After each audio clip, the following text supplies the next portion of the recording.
Then Joshua summoned the Reubenites, the Gadites, and the half-tribe of Manasseh, and said to them, "You have done all that Moses, the servant of the Lord, commanded, and you have obeyed me in everything I commanded.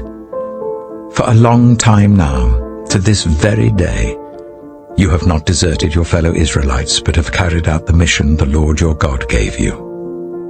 Now that the Lord your God has given them rest as he promised, return to your homes in the land that Moses, the servant of the Lord, gave you on the other side of the Jordan. But be very careful to keep the commandment and the law that Moses, the servant of the Lord, gave you. To love the Lord your God, to walk in obedience to him, to keep his commands, to hold fast to him, and to serve him with all your heart and with all your soul."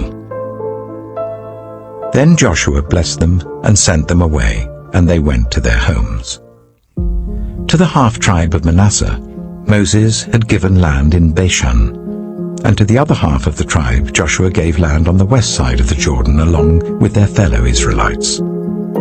When Joshua sent them home, he blessed them, saying, "Return to your homes with your great wealth, with large herds of livestock, with silver, gold, bronze, and iron, and a great quantity of clothing, and divide the plunder from your enemies with your fellow Israelites."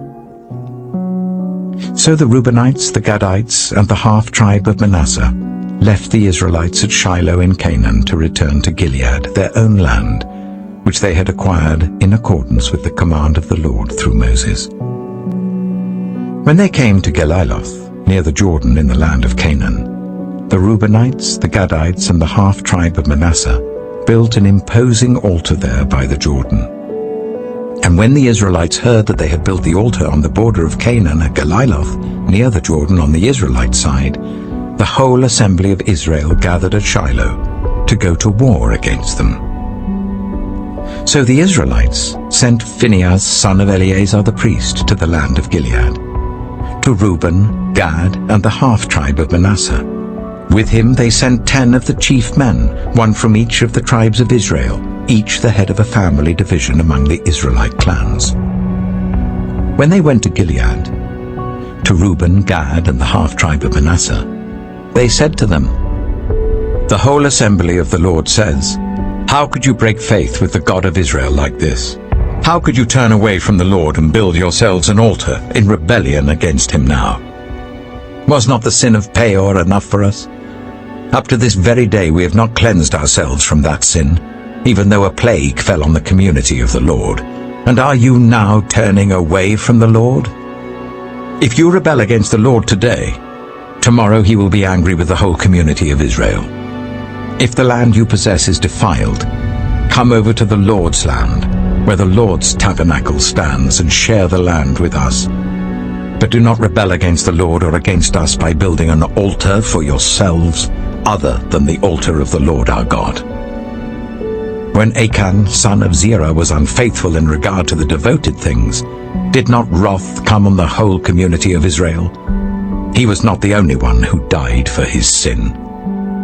Then Reuben, Gad, and the half-tribe of Manasseh replied to the heads of the clans of Israel, "The mighty one, God the Lord, the mighty one, God the Lord, he knows, and let Israel know. If this has been in rebellion or disobedience to the Lord, do not spare us this day. If we have built our own altar to turn away from the Lord and to offer burnt offerings and grain offerings, or to sacrifice fellowship offerings on it, may the Lord himself call us to account. No, we did it for fear that someday your descendants might say to ours, 'What do you have to do with the Lord, the God of Israel? The Lord has made the Jordan a boundary between us and you. You Reubenites and Gadites, you have no share in the Lord.' So your descendants might cause ours to stop fearing the Lord. That is why we said, 'Let us get ready and build an altar,' but not for burnt offerings or sacrifices. On the contrary, it is to be a witness between us and you and the generations that follow, that we will worship the Lord at his sanctuary with our burnt offerings, sacrifices, and fellowship offerings. Then in the future, your descendants will not be able to say to ours, 'You have no share in the Lord.'" And we said, "If they ever say this to us, or to our descendants, we will answer, 'Look at the replica of the Lord's altar, which our ancestors built, not for burnt offerings and sacrifices, but as a witness between us and you.' Far be it from us to rebel against the Lord and turn away from him today by building an altar for burnt offerings, grain offerings, and sacrifices, other than the altar of the Lord our God that stands before his tabernacle." When Phinehas, the priest, and the leaders of the community, the heads of the clans of the Israelites, heard what Reuben, Gad, and Manasseh had to say, they were pleased. And Phinehas, son of Eleazar the priest, said to Reuben, Gad, and Manasseh, "Today we know that the Lord is with us, because you have not been unfaithful to the Lord in this matter. Now you have rescued the Israelites from the Lord's hand." Then Phinehas, son of Eleazar the priest, and the leaders returned to Canaan from their meeting with the Reubenites and Gadites in Gilead, and reported to the Israelites. They were glad to hear the report and praised God, and they talked no more about going to war against them to devastate the country where the Reubenites and the Gadites lived. And the Reubenites and the Gadites gave the altar this name: "A witness between us that the Lord is God."